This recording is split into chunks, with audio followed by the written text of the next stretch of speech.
ख्रिस्त में मसीही विश्वासी माता पिता, भाई बहन, जवान जुआते और बेटे बेटियां, आज का रविवार को इनको कवि इसका अर्थ उसने मुझे पुकारा। आज परमेश्वर अपनी आवाज में आज समय समय पर अपने लोगों के साथ बातचीत क्या करता है, पुकारता है। आज भी हम मनुष्य जाति के साथ परमेश्वर बातें करता है। वह जो पहले था, परमेश्वर स्वयं जैसे दोस्त अपने दोस्त के साथ बात करता है, इस प्रकार से जो परमेश्वर का भाई मानने वाले, जो परमेश्वर के चुने हुए लोग थे, उनके साथ बातचीत किया करते थे। लेकिन आज वैसे नहीं, लेकिन आज भी परमेश्वर आत्मा के द्वारा हमारे आत्मा के साथ बातचीत करता है। उससे हम भी महसूस कर पाते हैं कि परमेश्वर मुझे बात कर रहा है। हम लोग जान पाते हैं कि परमेश्वर हमें समय समय से अपने आत्मा के द्वारा हमें प्रेरित करता है। उससे पता चलता है कि परमेश्वर मुझे अगुवाई करता है। ये सारी बातें हम लोग को महसूस होता है, लेकिन हम लोग उसको नजरअंदाज करते हैं। नजरअंदाज करते हुए हम लोग परमेश्वर की आवाज को पहचान नहीं पाते हैं और हम लोग दूर चले जाते हैं परमेश्वर से। ख्रिस्त में प्यारे, परमेश्वर ने समय समय से अपने लोगों के साथ बातचीत किया करता था। जैसे आज हम लोग देख पाते हैं, अब्राहम के साथ परमेश्वर ने बातें किया था। हे अब्राहम कहा। उसने परमेश्वर की आवाज को सुनकर कहा, क्या बात, मैं यहां हूं। परमेश्वर से वो जवाब देता है कि मैं यहां हूं। हम लोग देख पाते हैं कि परमेश्वर ने नूह के साथ भी बातचीत किया था। उसको जहाज बनाने के लिए परमेश्वर ने कहा, महाजल प्रलय के लिए जहाज बनाने के लिए कहा। परमेश्वर की आवाज को उसने पहचाना और उसने सूखा जमीन में क्या करने लगा, जहाज बनाने लगा। जबकि कोई वहां समुद्र नहीं था, कोई पानी का अता पता नहीं था, फिर भी आवाज को उसने पहचाना और नूह ने क्या किया, जहाज बनाया। ख्रिस्त में प्यारे, हम लोग देख पाते हैं कि यीशु मसीह ने साउल के साथ बातचीत किया था। किसके साथ? साउल के साथ। साउल को परमेश्वर ने सुसमाचार सुनाने के लिए उसको चुनना था। इसलिए यीशु मसीह ने जब वह मसीहों को सताने के लिए, उसको बंदी बनाने के लिए साउल जा रहा था, परमेश्वर ने साउल के साथ रास्ते में उससे बातचीत किया। उसका आंख को अंधा कर दिया और वो टटोलने लगा। परमेश्वर ने कहा, तू कौन? यीशु मसीह, साउल ने कहा, तू कौन है? उसने कहा, मैं यीशु मसीह हूं, जिसको तू सताता है, जिसके लोगों को तू बंधुआ बनाता है, मैं यीशु मसीह हूं। यीशु मसीह ने साउल के साथ बातचीत किया था। हम लोग देख पाते हैं कि आदम के साथ भी परमेश्वर ने बात किया था। परमेश्वर ने जब आदम का वाटिका में रखा था, आदम और हवा को, परमेश्वर ने समय समय से आकर आदम के साथ बातचीत किया करता था। और उस दिन भी किया, लास्ट में परमेश्वर ने उससे बात, जिस दिन उसने पाप में गिर गया, जिस दिन परमेश्वर का आज्ञा को उल्लंघन किया, उस दिन परमेश्वर ने आकर उससे कहा, हे आदम तू कहां है? क्योंकि वह दिख नहीं रहा था, क्योंकि वो छुपा हुआ था पेड़ के आड़ में। उस दिन परमेश्वर ने आकर उससे, हे आदम तू कहां है? उसने कहा, मैं यहां हूं, मैं पेड़ के आड़ में छुपा हुआ हूं। क्यों? क्योंकि मैंने तेरा आज्ञा का उल्लंघन किया हूं। ख्रिस्त में प्यारे, इस प्रकार से परमेश्वर ने समय समय से सीधे सीधे बातचीत किया करते थे। आज आपके साथ और मेरे साथ, हम सब लोग के साथ परमेश्वर अपनी पवित्र आत्मा की तरह बातचीत करता है, लेकिन हम लोग नजरअंदाज करके परमेश्वर से दूर चले जाते हैं। लेकिन परमेश्वर नहीं चाहता है हम दूर चले जाएं। वो नहीं चाहता है कि मेरा बेटी पाप में मर जाए, मेरा बेटा पाप में मर जाए। परमेश्वर उससे लौटाने के लिए, उस पाप से छुटकारा दिलाने के लिए, उस पाप से हमें बचाने के लिए, उस शैतान के बंधन से बचाने के लिए परमेश्वर ने आपके साथ और मेरे साथ आज बातचीत करता है कि बेटा फिर जा, बेटा लौटा। और यही मकसद, यही इच्छा परमेश्वर की थी कि अपना पुत्र प्रभु यीशु मसीह को संसार में भेज दिया कि हम उस पर विश्वास करें और हम बच जाएं। ख्रिस्त में प्यारे, आज हम लोग, आज का द्वार का जो अर्थ है, उसने मुझे पुकारा। किसने? परमेश्वर ने। किसने पुकारा? परमेश्वर ने। आज परमेश्वर ने आपको और मुझे भी पुकारा है, हे बेटा, हे बेटी, लौट आ, मेरे पास आ, मैं तुझे अनंत जीवन दूंगा। आज परमेश्वर आज हमें अनंत जीवन देना चाहता है। आज जिस प्रकार परमेश्वर ने आज बुलाता है कि अपने लोगों को, हम देख पाते हैं यहाँ अब्राहम को कहता है कि जिससे तू प्रेम करता है। परमेश्वर ने उसका विश्वास को परखने के लिए, अब्राहम का विश्वास को देखने के लिए परमेश्वर ने बातें किया। किसका विश्वास मेरे ऊपर कितना है, कितना तक विश्वास करता है। परमेश्वर ने बुढ़ापे में उसके लिए एक संतान दिया इसहाक को, लेकिन परमेश्वर ने उसका विश्वास को परखने के लिए कहा कि जा तू जिससे तू प्रेम करता है उस लड़के को, उस बेटे को लेकर जिस स्थान को मैं दिखाता हूं वहां जाकर तू क्या कर दे, बलिदान कर दे। हमारे साथ ऐसे पकड़ पाते हैं, ऐसे घटना घटती तो क्या संभव था? हम लोग तो इतना हमारे बच्चों के साथ प्रेम करते हैं कि हमारे बच्चे को अगर पढ़ाई के लिए अगर विदेश भेजना चाहिए, अगर भेजना चाहेंगे, खास करके अगर मुस्लिम कंट्री में भेजना चाहेंगे तो वहां पर नहीं भेजेंगे, कहेंगे कि नहीं वहां पर ऐसे है वैसे है, एक ही तो बेटा है। हम लोग क्या सोचेंगे, उड़ाव में तो कहते हैं उल्टा खन उल्टा खतस, है ना, एक ही आंख है, अगर वो भी अंधा हो गया तो पूरा अंधेरा। इसीलिए एक बच्चा है तो उसको हम लोग थोड़ा अपने नजर से दूर भी नहीं भेजना चाहते। इतना गहरा प्यार है हमारा अपने बच्चों के साथ। लेकिन आज पिता परमेश्वर का दया को देखिए, और यहां पर उसने पिता परमेश्वर ने अपना पुत्र यीशु मसीह को इस जगत में भेज दिया, एक ही बेटा को। अब यहां हम फिर देखते हैं अब्राहम के जीवन में कि अब्राहम के लिए एक संतान देकर उसको भी परमेश्वर उसका विश्वास को परखने के लिए क्या कहता है, जा जिस बेटे से तू अति प्रेम करता उस बेटे को लेकर जिस स्थान को मैं दिखाता हूं वहां जाकर तू इसको क्या कर दे, बलिदान कर दे। अब्राहम ने सवाल जवाब किया, क्या परमेश्वर से सवाल किया, क्यों प्रभु इस बुढ़ापे में तू मेरे लिए एक संतान दिया, अब तूने आज इसको भी तो क्या करने के लिए कह रहा है, बलि। हम लोग तो 10 बार, हो सकता है 50 बार हम लोग सवाल जवाब करते हैं परमेश्वर से, क्यों इस तरह से, है ना, क्या बात है प्रभु। लेकिन अब्राहम ने एक सवाल भी नहीं किया परमेश्वर के पास। तुरंत रात में परमेश्वर ने बात किया, सुबह उठा और 2 सेवक को साथ लिया और अपना पुत्र को लिया और होम बलि करने के लिए लकड़ी चीरा और गधे के ऊपर लकड़ी लद के वो चल पड़े। 3 दिन की यात्रा करके पहुंचते हैं और तीसरे दिन आंख उठाकर देखता है उस स्थान को और अपने सेवक लोग को कहता है यहीं ठहरो, अपना बेटा को लेकर वह बलिदान करने के लिए ले जाता है। फिर इसमें प्यारे आज यहाँ हम वचन में देख पाते हैं तो हमें पता चलता है जब उसने विधि बनाकर सब कुछ तैयारी करके अपना पुत्र इसहाक को उस हाथ पैर को बांधकर उस वेदी के ऊपर रख दिया और छुरी उठाकर जब उसका गर्दन पर चलाने वाला था उस समय परमेश्वर ने कहता है खबरदार, और रोक देता है।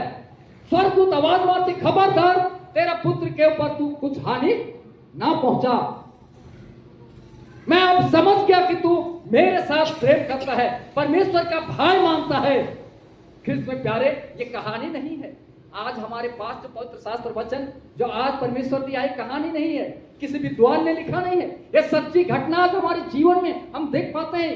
ये अब्राहम का विश्वास कितना बड़ा था, खबरदार तू अपना बेटा के ऊपर हानि ना पहुंचा, क्योंकि अब मैं समझ गया कि तू परमेश्वर का भाई मानता है। आज हमारे जीवन में, आज मेरे जीवन में आज परमेश्वर का भाई होना बहुत जरूरी है। परमेश्वर ने अपना बेटा को, अब्राहम को नुकसान करने से बचाता है और कहता है इसको कुछ हानि ना पहुंचा। और अब्राहम पीछे मुड़कर देखता है तो पीछे एक मेढ़ा अपनी सींग से झाड़ी में फंसा हुआ दिखाई देता है। अब्राहम ने उसको लाकर अपना बेटे के स्थान पर उसका बलि चढ़ाता है। ख्रिस्त में प्यारे आज हम देख पाते हैं आज परमेश्वर का प्रेम, उसका सामर्थ, उसका अनुग्रह को, आज परमेश्वर को यहोवा यीरे, आज वह हमारे साथ है, वह हमें व्यवस्था करने वाला, हमारी जरूरत को जानने वाला, हमारी इच्छाओं को जानने वाला आज परमेश्वर है। उस पहाड़ के ऊपर भी परमेश्वर ने उसके लिए व्यवस्था करता है होम बलि करने के लिए। आज जो परमेश्वर आज आपके हमारे जीवन में सब कुछ करने के लिए वो तैयार है, रेडी है। लेकिन आज हम कितना परमेश्वर का भाई मानते हैं, आज हमारा विश्वास कितना परमेश्वर के ऊपर है। आज आपको और मुझे, हम स्वयं अपने से सवाल कर सकते हैं कि हमारा तेरा विश्वास कितना है। ख्रिस्त में प्यारे आज हमारा जीवन मसीह यीशु में समर्पित होना है। आज हमारा परमेश्वर के ऊपर भाई मानने वाला, उसके ऊपर विश्वास में स्थिर रहने वाला, नूह के तरह, नूह ने परमेश्वर का आज्ञा मानकर उसने जहाज बनाया, और वो जहाज बनाने के द्वारा परमेश्वर ने नूह के द्वारा परमेश्वर उसको इसलिए जहाज बनाने के लिए कहा कि जगत का सारा प्राणी नूह के द्वारा क्या किया जाए, बचाया जाए। हर एक प्राणी का एक एक जोड़ा परमेश्वर ने उस जहाज के ऊपर क्या करने के लिए कहा, रखने के लिए, कि हर एक जगत का हर एक प्राणी एक एक जोड़ा बचाया जाए। और परमेश्वर ने उसके साथ बातचीत करता है और नूह को आदेश देता है कि एक जहाज बना, और उसका आदेश को मानकर नूह ने जहाज बनाता है और उस जहाज के द्वारा सारे प्राणी को बचाया जाता है। ख्रिस्त में प्यारे, आज परमेश्वर ने किसी न किसी मकसद से आज आपके साथ और हमारे साथ बातचीत करना चाहता है। हर एक इंसान को किसी न किसी मकसद से बनाया परमेश्वर ने, हर एक के लिए अलग अलग वरदान दिया है परमेश्वर ने, कि हम हर एक के लिए, किसी को गाना गाने का वरदान है, किसी को बजाने का वरदान है, किसी को बोलने का वरदान है, किसी को प्रार्थना करने का वरदान है, किसी को सुसमाचार सुनाने का वरदान है, किसी को अच्छा मीठा मीठा बातों से लड़ाई झगड़ा को शांत करने का वरदान है। हर एक प्रकार का वरदान परमेश्वर ने हमें देकर तृप्त किया है। आज हमें परमेश्वर की आवाज को पहचानना है, आज परमेश्वर की आवाज को समझना है कि वो हमारे साथ क्या बातचीत करना चाहता है, हमें क्या प्रेरित करना चाहता है। ख्रिस्त प्यारे, आज का वचन का हम लोग मूल विषय रखें, यहोवा उपाय करेगा। आज परमेश्वर हमारे लिए उपाय करने वाला है, यहोवा उपाय करेगा, वह हमें उपाय करने वाला, हमें बचाने वाला है। हम लोग देख पाते हैं कि उसके वचन के अनुसार चलने वालों के लिए, परमेश्वर का वचन के अनुसार चलने वाले के लिए परमेश्वर क्या करता है, उपाय करता है। जिम्मेवारियों को निभाने के लिए हमें परमेश्वर का जो जिम्मेवारी दिया है उसको निभाने के लिए, तो आज हम लोग परमेश्वर का भाई माने और उसके रास्ता पर हम लोग चलते रहें। उत्पत्ति 3 का 9 में हम लोग, उत्पत्ति 3 का 9 कोई जल्दी से अगर मिलता है तो पढ़ दें। निर्गमन 3 का 4, प्रेरित 4 का 9 मिला। उत्पत्ति 3 का 9 पढ़ देंगे कोई।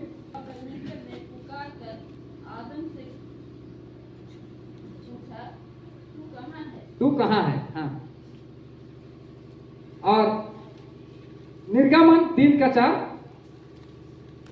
जब यहोवा ने देखा कि मूसा देखने को मुड़ा चला आता है, तब परमेश्वर ने झाड़ी के बीच से उसको पुकारा, हे मूसा, हे मूसा। मूसा ने कहा, क्या आ गया। हाँ, हम लोग देख पाते हैं कि मूसा के साथ भी परमेश्वर ने बातें किया था, और वो इसलिए बातें किया कि अपने लोगों को मूसा के द्वारा बचाए, इस्राएलियों को बचाया जाए। और वह झाड़ी के बीच से परमेश्वर बात करता है, उस आग के बीच से बातचीत करता है। मूसा के साथ भी बात किया था।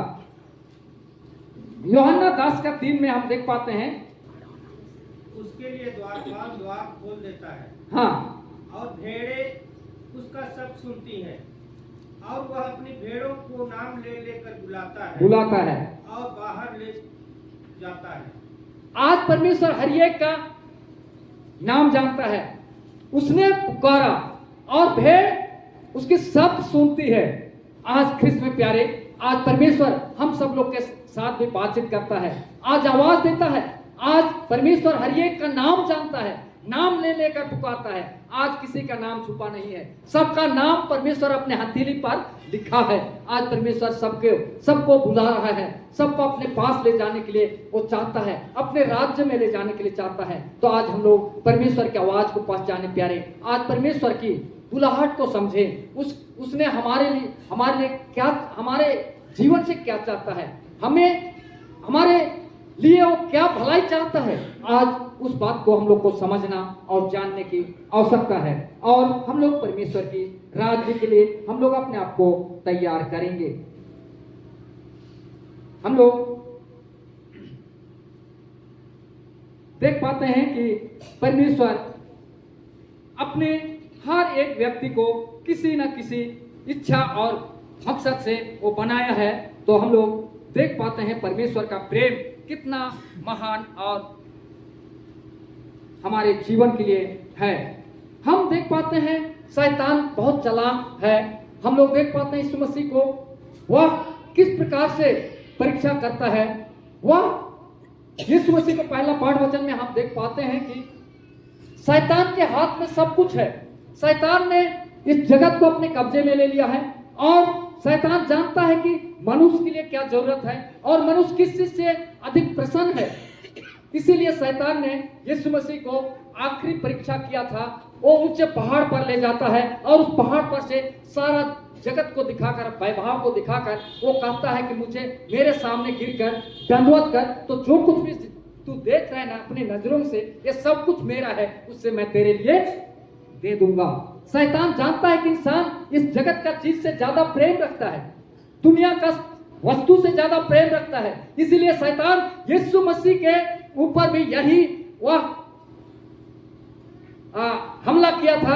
किसी को लालच में देना चाहा कि पूरा जगत का चीजों को, सृष्टि को दिखाकर कहा मेरे सामने गिरकर मुझे दंडवत कर, तो जो कुछ भी तेरे नजरों से तू देख रहा है वो सब कुछ मेरा है, उससे मैं तेरे लिए मैं सौंप दूंगा। आज हम मनुष्य जाति का इच्छा जगत के चीजों से, पैसा से, धन से, संपत्ति, सोना चांदी और घर बार और संसार की वस्तु से अधिक प्रेम है, परंतु परमेश्वर से अधिक प्रेम हमारा नहीं है। तो आज इसीलिए शैतान हमारा मौका देखता है कि हम किस चीज से अधिक प्रेम रखते हैं, उसी चीज का लालच देकर हमें अपने कब्जे में लेना चाहता है। तो आज हमें बी केयरफुल, सावधान रहने की आवश्यकता है। शैतान हमें किस जाल में फंसाएगा और कैसे हमें गिराएगा और कैसे परमेश्वर का प्रेम से हमें अलग करेगा। शैतान आप और आपके पीछे और मेरे पीछे, हर इंसान के पीछे वो पड़ा रहता है कि किस समय मौका देखे और शैतान हमें अपने चंगुल में ले ले। तो आज हमें प्रार्थना करने की आवश्यकता है प्यारे। आज हमें परमेश्वर के साथ अधिक संगति रखना है। आज ये उपवास काल जो आज हमारे लिए 40 दिन का समय है,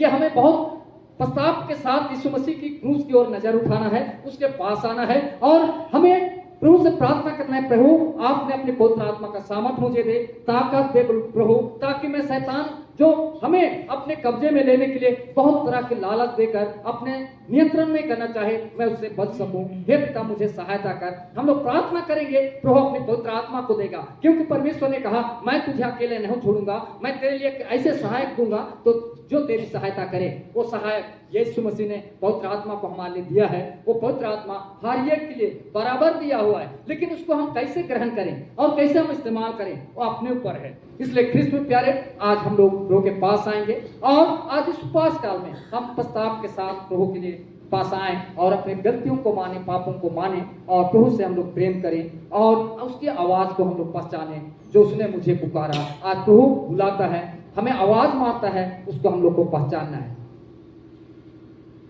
वो नाम लेके भी बुला सकता है किसी दिन, उसको भी आप लोग पहचानिए। वो आवाज दे सकता है, लेकिन कहां से आवाज देगा वो आपको सुनाई देगा और आप उसको आवाज को पहचानना है। प्रभु हर एक के साथ प्रेम करता है प्यारे, हर एक को अपना प्रिय बेटा और बेटी बनाया है। तो प्रभु हमें खोना नहीं चाहता है। हम लोग प्रभु के साथ प्रेम करें और उसकी आवाज को पहचानें। प्रभु इस वचन पर बहुत ऐसे आशीष दे। आमीन।